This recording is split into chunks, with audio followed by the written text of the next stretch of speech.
En fait, c'est un petit peu accidentel parce qu'avec mon éditeur précédent, il estimait que mon écriture et l'Égypte, ça devait bien se marier. Un jour, il me dit j'aimerais bien que vous m'écriviez un grand roman sur l'Égypte. Ne connaissant pas l'Égypte, enfin pas mieux que n'importe qui, je lui ai dit écoutez, je ne m'en sens pas capable.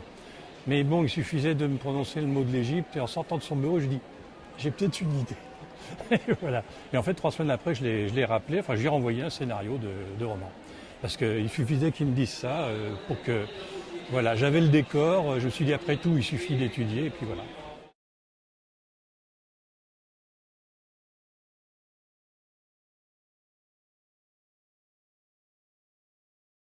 Ben, c'est un personnage en fait qui est très peu connu. On sait très très peu de choses sur Nitocris, Net Ikeret en fait. Nitocris c'est son nom grec. Et c'est un personnage sur lequel on a très peu d'éléments.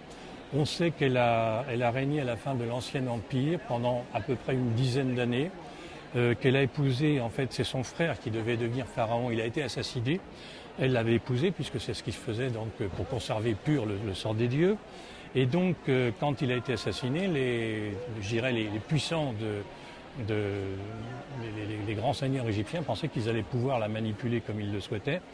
Et en fait, apparemment, ils n'ont pas pu parce que c'est une femme qui avait une très forte personnalité et qui a combattu vraiment et qui a vengé son époux et frère en fait. Donc la légende, c'est qu'elle les aurait fait assassiner justement et qu'ensuite elle se serait suicidée. Mais on n'en est pas sûr. Elle a peut-être été assassinée. Moi j'ai joué sur cette ambiguïté-là. Mais on n'a aucune preuve, on a très très peu de textes sur Nitocris.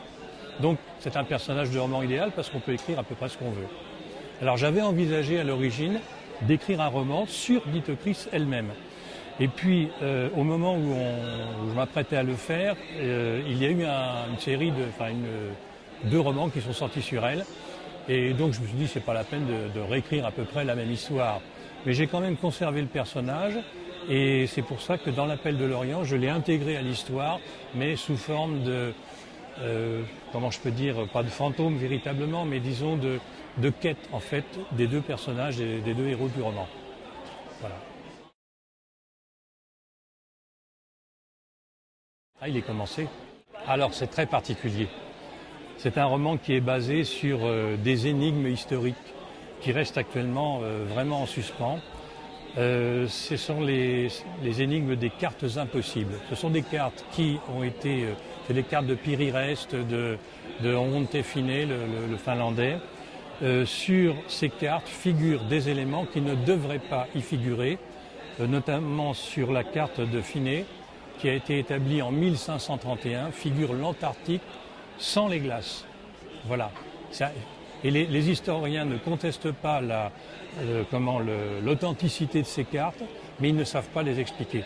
Or, la seule explication, c'est que, et c'est pas moi qui le dis, hein, c'est un cartographe, un professeur américain qui s'appelle Charles Abgood, qui a écrit sur le sujet, c'est qu'il aurait existé une civilisation antérieure à la glaciation de Würms, c'est-à-dire il y a à peu près 15-16 000 ans, où l'Antarctique était débarrassée de ses glaces parce que la surface de la Terre, comment je dirais, les continents avaient été orientés différemment. Voilà. Alors j'écris un roman sur ce sujet-là actuellement, qui s'appelle La prophétie des glaces. Voilà. Qui sera disponible dans toutes les bonnes pharmacies en août 2009.